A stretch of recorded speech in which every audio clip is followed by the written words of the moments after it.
नहमदुहु व नसल्ली अला रसूलिहिल करीम। अम्मा बाद फ़अऊज़ु बिल्लाहि मिनश शैतानिर रजीम। बिस्मिल्लाहिर रहमानिर रहीम।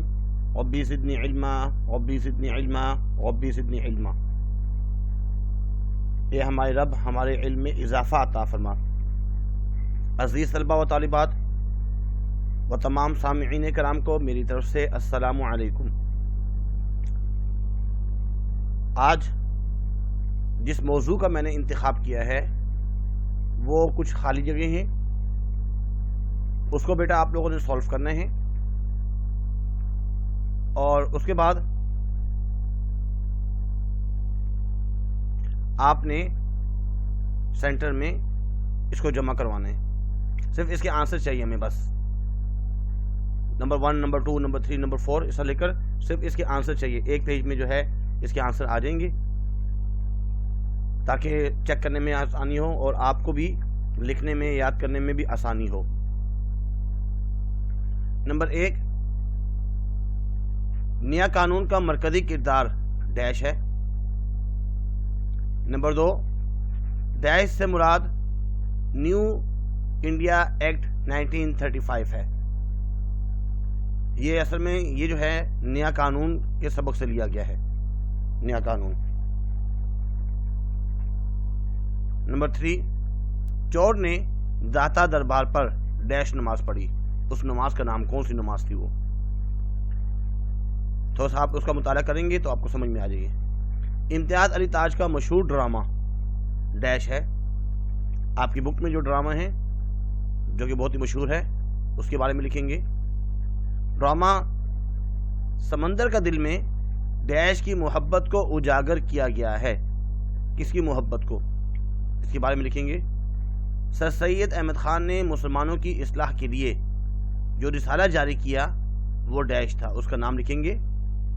MAO मोहब्बन एंग्लो ओरिएंटल कॉलेज की बुनियाद डैश ने रखी। ये भी आपका जो सबक है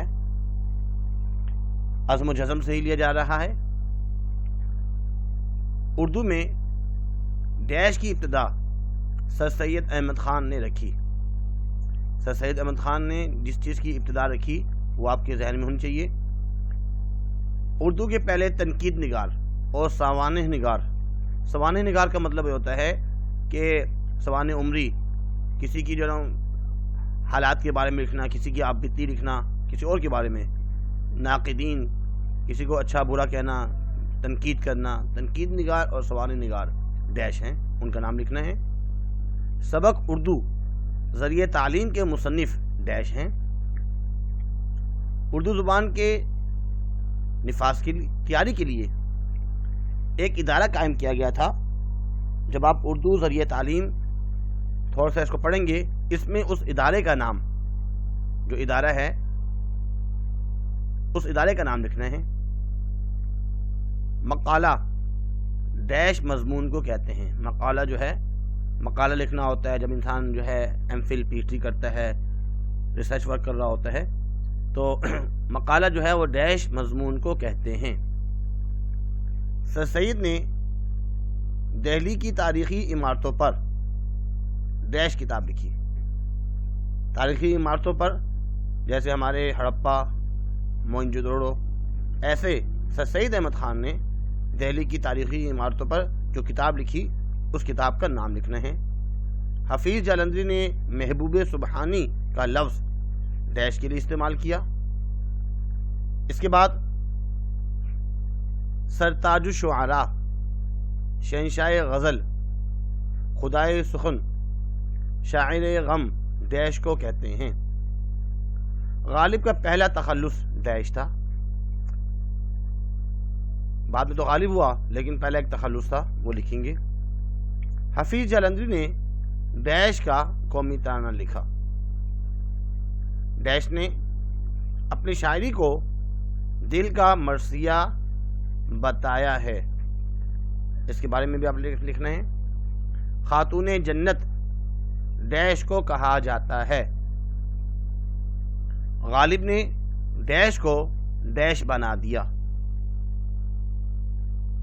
डिप्टी नज़ीर अहमद की कहानी के मुसन्निफ डैश हैं।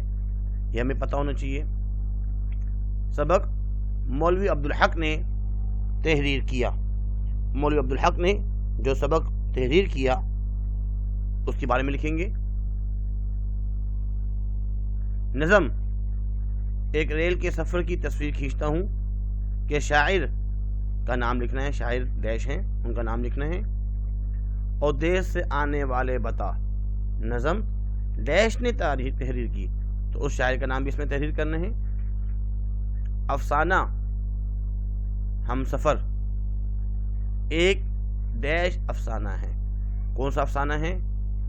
یہ خالی جگہ جو ہے بورڈ میں اکثر آتی رہتی ہیں، کیونکہ بیٹا 20 نمبر کی جو ہے وہ خالی جگہ ہوتی ہیں، اس لیے ان تمام چیزوں کو سمجھنے ہیں۔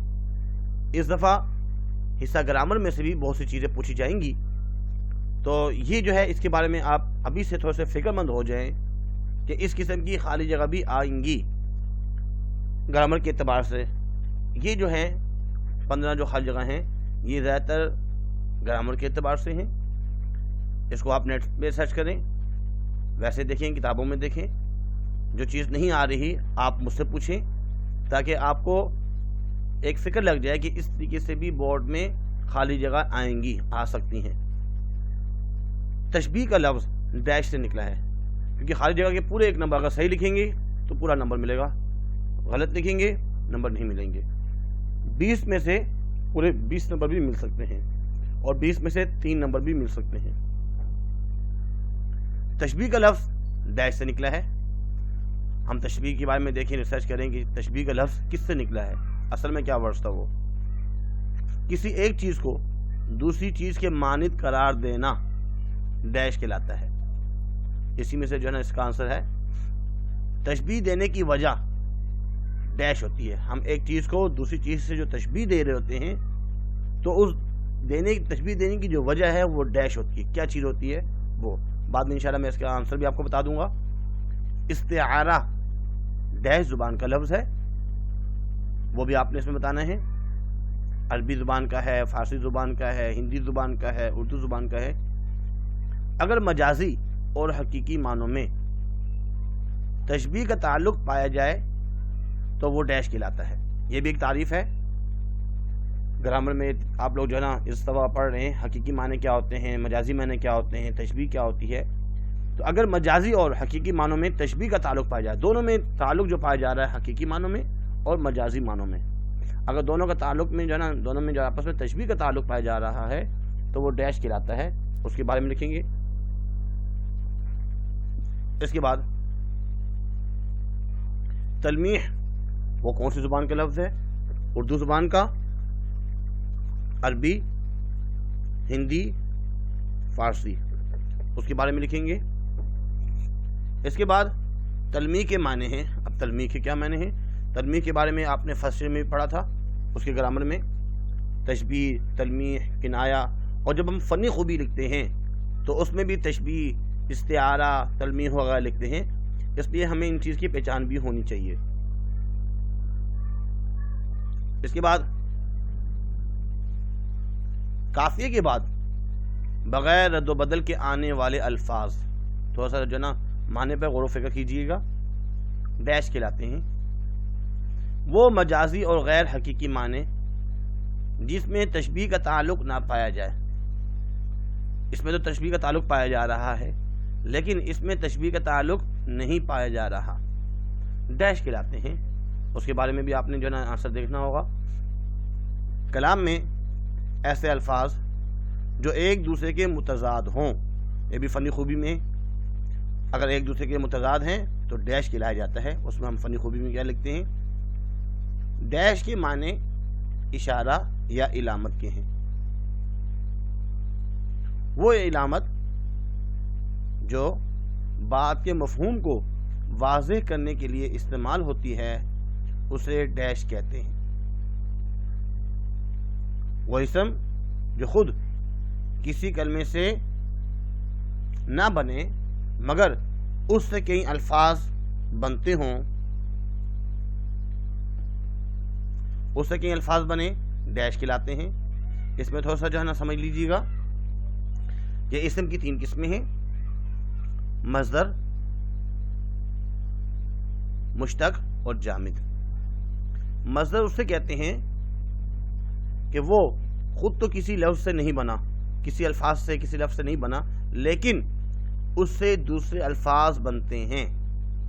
जैसे हम्द मज़दर है, हम्द से आगे बहुत से अल्फाज बन रहे हैं, हामिद, महमूद, मुहम्मद। जुल्म एक मज़दर है, किसी से नहीं बना, लेकिन इससे बहुत से अल्फाज बन रहे हैं, जालिम, मजलूम, मजलम, इस किस्म की बहुत सी चीज़ें। तो जुल्म जो है और हम्द, इस किस्म के जो अल्फाज होते हैं ये मज़दर हैं। ज़्यादातर मज़दर वो 3 हरफ़ी होते हैं, ज़्यादातर 3 अल्फाज पर मुश्तमिल होते हैं, 3 हर्फ पर मुश्तमिल होते हैं। उसके बाद जितने भी हैं ये तो मज़दर हुए। जो अल्फाज निकल रहे हैं उन्हें मुश्तक कहा जाता है, इश्तिक़ाक़ कहा जाता है। और जामिद कहते हैं जो किसी ना अल्फाज से निकले हैं ना उससे कोई अल्फाज बनते हों, जामिद। जैसे कुर्सी, कुर्सी किसी से नहीं बन रहा। मर्द, मर्द से कोई दूसरे अल्फाज नहीं बन रहे। औरत, उससे दूसरे अल्फाज नहीं बन रहे। तो ऐसे अल्फाज जो ना जामिद जमे हुए। इसके बाद मामूली ठहराव के लिए डैश की इलामत इस्तेमाल की जाती है। बेटा ये इलामात को हमने समझना है, कौन कौन सी इलामत हैं। जैसे आपके जो है ना इस दफ़ा ग्रामर में रुमूज़ औकाफ, इलामात, इशारात वगैरह, रुमूज़ औकाफ, वो हम पढ़ेंगे इंशाल्लाह। एक पैराग्राफ आएगा, उस पैराग्राफ में आपने फुल स्टॉप या क्वेश्चन मार्क जो होता है, इस किस्म के बहुत से अल्फाज होते हैं।